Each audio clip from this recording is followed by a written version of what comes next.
Hey there, this is your coach James Wilson here with the first workout A in phase 1 for the kettlebell conditioning program. So we're going to start out with our body weight training. We're going to do some marching baby crawls and some marching crab walks to start out. So we're going to start out getting down for our baby crawls, down on all fours, hands and knees. Want the hands underneath the shoulders, the knees underneath the hips, good long spine, shoulder blades tucked into your back pockets. And what we're going to do is imagine you got a tray of glasses balanced on your back. So we got to do all of these moves without spilling those glasses, okay? So we're going to pick up one hand and hold it. And then you pick the other hand up and hold it. And then you pick one knee up and hold it. And you pick the other knee up and hold it. And you're going to go through that sequence 3 to 5 times. Hand, remember, hold it. You want to, hold it, really establish your balance in that position. And then go back. After you do that, we're going to go to opposites. So you're going to pick up the opposite hand and foot and hold. And then you're going to pick up the other opposite hand and foot and hold. And again, alternating back and forth 3 to 5 times. Just working on maintaining good position. And then finally, we're going to extend. So we're going to pick up, extend, looking for length between the fingers and the heel.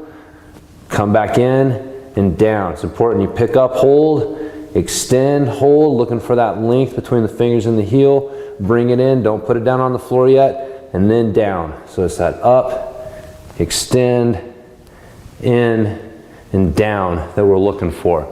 So again, we're looking for 3 to 5 times through each of those. For your crab walk, you're going to get into your crab walk position, which is going to have your heels in close. You want your butt low to the ground. You want your shoulders pushed down away from your ears. Again, good long spine, good strong position, elbows locked out. And we're going to start out with the same sequence of taking one foot off and then the other foot off, and then doing one hand and doing the other hand. And again, doing that 3 to 5 times. Foot and hold, hold, hold, hold. And then you're going to do your opposites. So opposite hand and foot and hold. And then opposite foot and hand and hold.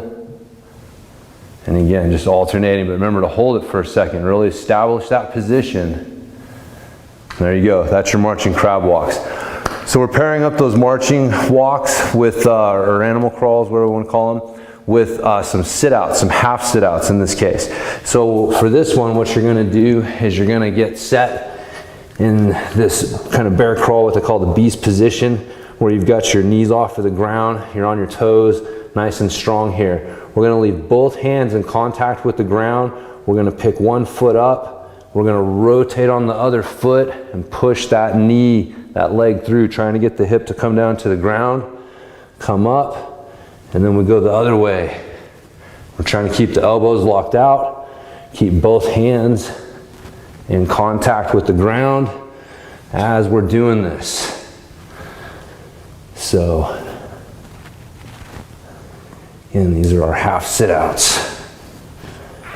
There you go. So you're looking for 5 of those on each leg. So you're going to go through that sequence 2 times, doing your marching animal crawls, and then your sit-outs, and going through 2 times.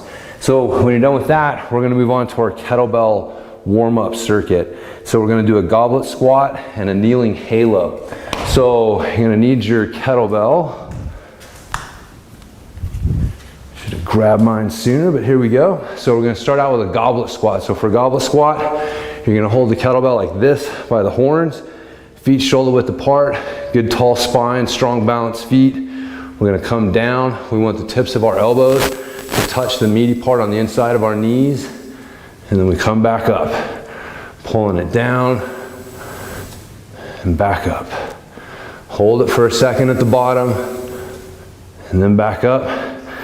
And again, want to stay balanced on our feet. Don't want to feel our weight going to our toes. We don't want to feel our feet coming off the ground. Good strong feet, tall spine, pull the butt down towards the ground and then back up. And again, on the way up, we want to squeeze our glutes and drive through our strong feet, nice and tall at the top, keeping those shoulders back and down the entire time. So when you're done with your reps on that, we're looking for 6 to 10 reps on those. we're gonna go to our kneeling halo. So we're gonna get into a kneeling position. In our kneeling position, we wanna really drive our knees strong into the ground. And that's gonna help keep the core engaged. We wanna keep our shoulders down and back. So good posture in this kneeling position here. So to do the halo, we're gonna bring the kettlebell around the head one way, and then around the head the other way for 1 rep. Remember, keep driving those knees heavy into the ground and keep a tall spine. So you open up your arms as much as you need to. What we don't want to do is this, where you're trying to duck your head under your arms. Go ahead and open up your arms as much as you need to in order to make room to move the kettlebell around your head, keeping the shoulders down, and good tall spine while you're doing it. So again, we're gonna go through that circuit 2 times as well. You're looking for 5 reps in each direction with the halo, 6 to 10 on the goblet squat. So when you're done with your 2 times through that circuit, we're gonna move on to our focus circuit. So the first exercise here is a Bulgarian goat bag swing. So to do this one, you're gonna get your kettlebell, you're gonna hold it by the horns like this so that it's facing you, the bottom of it's facing in towards you. You wanna get it set right here at the bottom of the rib cage on your chest. And what we're gonna do, shoulders back and down, balance feet, we're gonna drive our elbows back behind us, and we're gonna pull the kettlebell in nice and tight to us, and keep it nice and tight as we're doing this. Again, make sure you don't let the shoulders round up. Keep the shoulders down, and then drive the elbows back as you keep pushing the shoulders down. So you wanna maintain that upper back position while we do this. So you want the feet about shoulder width apart, and what we're gonna do is we're gonna hinge the hips back. We're gonna push the butt back and let the chest come down towards the ground, maintaining a good, strong spine position.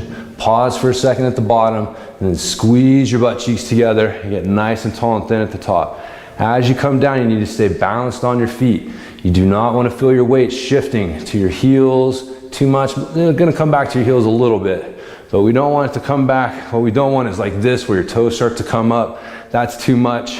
And we definitely don't want something where your heels start to come off the ground. We don't want the weight shifting forward. Balance feet, butt back, chest down. Squeeze those glutes to get nice and tall and thin at the top. So this is your Bulgarian goat bag swing. And again, we're looking for 8 to 10 reps, or 8 to 10 reps on this one. And we're pairing this one up with our shoulder press. So just a regular single arm shoulder press. It's good to use 2 hands to get your weight up into position here. So we're gonna get this up into our rack position. We've got the elbow in tight. We're trying to get the elbow pushed underneath the hand. The wrist is nice and strong. Good strong position here, shoulders down away from the ear. So from here, we're gonna drive the weight up, lock the elbow out. We're gonna hold it for a second. We want the bicep in line with the ear right here. We don't want it in front by the face. And we're gonna bring it back down. Drive it up, bring it back down. Drive it up, bring it back down. As you drive it up, you wanna make sure you're not leaning back, so keep your glutes squeezed, keep your core nice and tight. Again, we want it locked out, bicep lined up with the face, not out in front of us like that. So there's your shoulder press. When you're done, bring it down. So we're going through that circuit 3 times.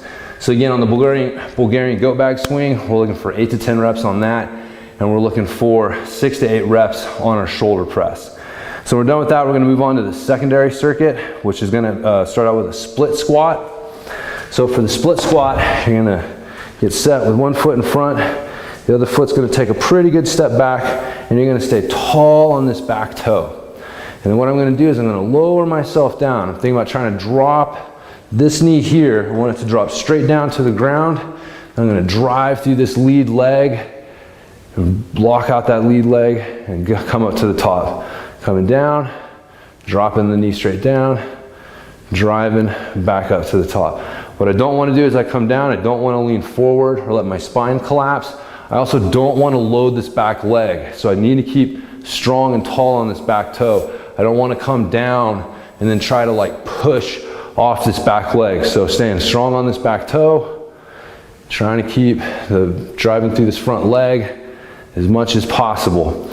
If you're gonna hold a weight, if that's body weight's too easy for you, you can hold the weight in front of you. We're gonna hold it in the goblet position. So again, just like we used on our goblet squat, but you'd get set up in your split squat position and do your reps, holding the weight in front of you like this. There you go, that's a good split squat. Remember to do both legs each set. So you're looking for 6 to 10 reps on each leg with your split squat. The next exercise is a standing pullover. So for this one, you're gonna get your weight, you're gonna hold it in front of you like this, similar to the goblet position, but now we've got the bottom facing the top or the ceiling, so it's called the bottoms up position. So what you're gonna do is you're gonna bring the weight over your head and then using your elbows, drive the weight back in front of you. So bring it back and then use the elbows to drive it back in front of you. Just like this, back over the head and then pull it back. As you come over the head, make sure you're keeping the glutes squeezed and the core connected because you don't want to start doing this and start cranking into the low back. So strong feet, strong core, and drive it forward. Something that'll help you with this is as you come back, the elbows are gonna flare out some, but don't let them come too far out to the side because now it makes it harder. Now you can't really use your elbows. You have to use your hands more. So keep the elbows in tight and then you can use them to drive the weight back in front of you. So you're looking for 6 to 10 reps on that one as well. And then finally, we're gonna look at doing a half get up. So the half get up, you can use a weight. Show you how to get it in position here in a second. We're just gonna start body weight. You're gonna lay down on the ground. You're gonna extend one leg and one arm out to the side. You're looking at about a 45-degree angle. Same thing with the foot that's still on the ground. You don't want it directly in line with you, out to the side just a bit. Go ahead and point the other arm up towards the ceiling. Just think about pointing your knuckle up there. What we're gonna do is we're gonna sit up and drive this elbow into the ground. And we're gonna get up onto our elbow. Hold this position, shoulders down and back. Good strong spine, strong foot position. You'll probably find that the knee collapses in a little bit, so you may have to fix that. Check your position and fix it. Then we're gonna drive this hand into the ground. Let your fingers screw behind you. You screw in the palm into the ground so the fingers end up behind you. Elbow locked out, again, shoulders down and back, tall spine, strong foot. And then from here, we're just gonna lower back down to our elbow, check our position, and then come back down flat. So again, up to your elbow, check your position, up to your hand, check your position, down to your elbow, and down to your back. And again, if you're gonna use a weight, you wanna use two hands to get it into place. So you would roll over, use your whole body to get it over, use both hands to get it up in position, and then you would do the same thing up on your elbow, up on your hand, down to your elbow, down to your hand. So when you're done, two hands, roll it over. Again, remember to do both sides of that exercise when you're doing when you get to that. So left and right. So you're looking for 3 to 5 reps on both sides with that. And again, you're going through that circuit 2 times. So when you're done, and again, just real quick, just to touch on this, rest long enough between exercises so that you can catch your breath. You don't want to be panting heavily going into your next exercise. So people ask me, how long do I need to rest between exercises? The simple answer is check your breathing. If you're still panting, you probably need to rest a little bit longer. If you're not panting, you're probably fine to go. So, so when you're done with your secondary circuit, we're going to move on to our cardio flow drill. And this is where we are going to work on our cardio, and we do want to start breathing heavy. So what we're going to do is we're going to combine some different movements and just keep flowing between them for a number of rounds. And so the exercises are going to be a glute bridge, the standing pullover, which we just did, a push-up, and then a march. So for the glute bridge, we're looking for 5 reps on the glute bridge. You're going to lie down on your back, feet in close to your into your butt. You don't want it too far out.